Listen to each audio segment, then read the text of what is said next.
Now Steve Avery, former Brave, is going to say play ball here. Braves country.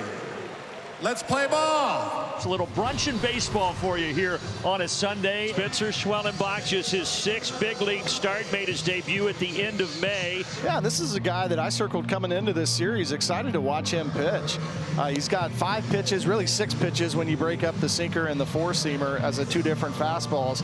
And the thing that's interesting is coming into this year, he's changed his grips on a couple of his off-speed pitches. So you have a young pitcher in Spencer Schwellenbach making his 6th big league start. Now he opposes the veteran Andrew McCutcheon. But Schwellenbach gets him, and quickly there is one away. A little downward action like you would expect to see with the split. Brian Reynolds, he has found himself a 25-game hit streak. That is the longest hit streak in baseball this season. But what a start for Schwellenbach. He gets McCutcheon, and now Reynolds swinging. See Schwellenbach using the full arsenal again. He goes back to that split. Here he doesn't have to use the bat. He'll have a 2-out walk. This hit hard, but Orlando Arcia knocks it down. Now he'll throw over, but it won't get there in time. That ball was scorched off the bat of Olivares, 104 miles per hour. Yeah, Edward got that one pretty good. After 2 strikeouts, now 2 on. And here's a power hitter from the left side, and Rowdy Tellez. But it looks like he will get out of it. Ozzie Albies has that. Couple of base runners, nothing else. And the Braves coming up in the bottom half. Bailey Falter, the 27-year-old lefty, who when he pitched against the Braves in Pittsburgh May 24th, Matt, he had a lot of success. Yeah, Bailey Falter hasn't gotten the attention that some of the other guys in this Pirates rotation, Keller, Skeens, and Jones in particular, has gotten, but he's been a big part of this rotation. And Falter is able to get Kelnick. Maybe that sailed up high a little, and Kelnick went able to chase it, and there's one away. Weak lead is short. Cruz has that strong arm, and he showcases it right there, firing a bullet. And now Marcell Ozuna, first pitch he sees, he hits deep to left center, and it's off the base of the wall. Ozuna heading for second. A belly flop in there for a 2-out double. And that is Snitbear, who has become Marcell Ozuna's best friend. They call Marcell Ozuna Big Bear. Snitbear looking on with a smile after this hit. Bat a little low of the zone, so a double for Ozuna. A walk by Matt Olson. And now Austin Riley. Riley sends this to right. Olivares would have to charge, and he does get there. So each team stranding 2 in the first. The Braves, I think, more so than a lot of other organizations, guys come up from the minor leagues and they fit right in right away. Orlando Arcia, fantastic play, but it will go as a single for Nick Gonzalez to start the second. 7th pitch of the at-bat is a good one. Inside corner, and a swing and a miss by Triolo, 2 away. There's that sinker. Orlando Arcia gobbles this up and will take care of Sawinski, and that will send us to the bottom of the 2nd inning. Pleased to be joined now by Rowdy Tellez, first baseman of the Pittsburgh Pirates. I am the old guy on this field right now. Well, how do you embrace that? Do you enjoy that leadership role? Is that something you look forward to coming to the ballpark? Yeah, you know, like being able to help the next generation, help the future of an organization is big. But I think what I look at it as is it's kind of humbling, you know, to say that you're a veteran, say that you're an older player. I think that says something about you as a teammate, just trying to be the best defender I can be, and you know, be the best teammate I can be. And whenever they had questions about what's going on with them too, being there to help. So, you know, I think there's more facets on a winning team or just a team that's trying to make the playoffs than having a bunch of good players. You got to have some good clubhouse guys. All right, well, you've got a special fan that we know, Xander. That is a pretty special relationship you've developed with that fan there in Pittsburgh, is it not? You know, it's special. Bring a smile to my face too. It keeps me calm. And you know, another thing, like, we're just regular people that are fortunate enough to play a game for a living and be blessed with this. So you know, I just want to make sure that the fans understand that. You know, I just like to interact with people, and you know, he's always been a good kid and always made me laugh and smile, and it makes it easier being away from your family for all this time. But you know, I made a lot of connections kind of everywhere I've gone. I have another kid named Emmett who was there for my debut and was actually watching me play in the minor leagues, and I think he's like 10 or 11 now, and it's pretty crazy to watch him. When I first met him, he was like 4. Yeah, that's pretty cool, man. That's what it's all about, and appreciate that you see both sides of that. You know, I know quite a few people watching probably know how you got the name Rowdy, but your actual name is Ryan, and I want you to share with those who don't know how you got that name. Yeah, my parents didn't want to know what I was, at birth.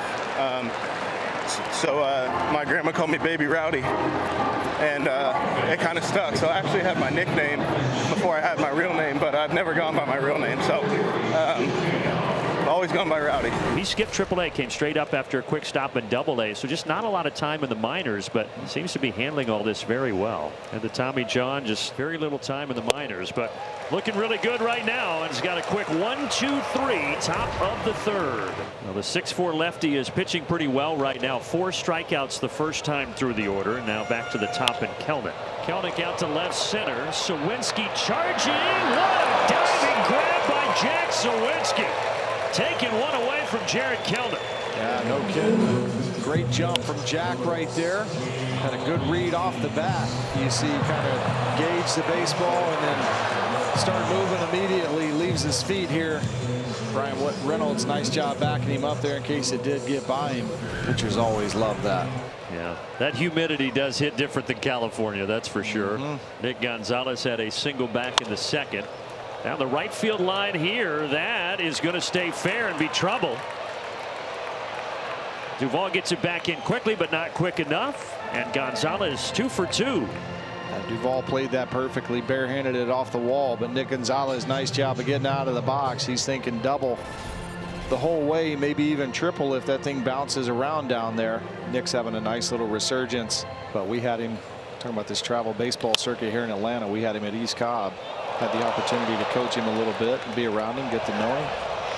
Well, Arcia bobbled it almost, though, was able to get Gonzalez napping over there at third, but everybody is safe. Nick Gonzalez almost stepped away. They have the fewest errors in Major League Baseball, but that one keeps the inning going.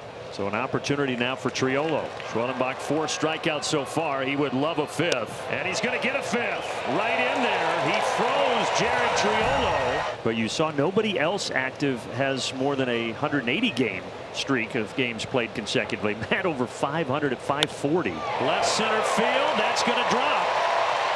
Ozuna will head for third. Olsen with a single, and the Braves have something cooking here in the 4th inning.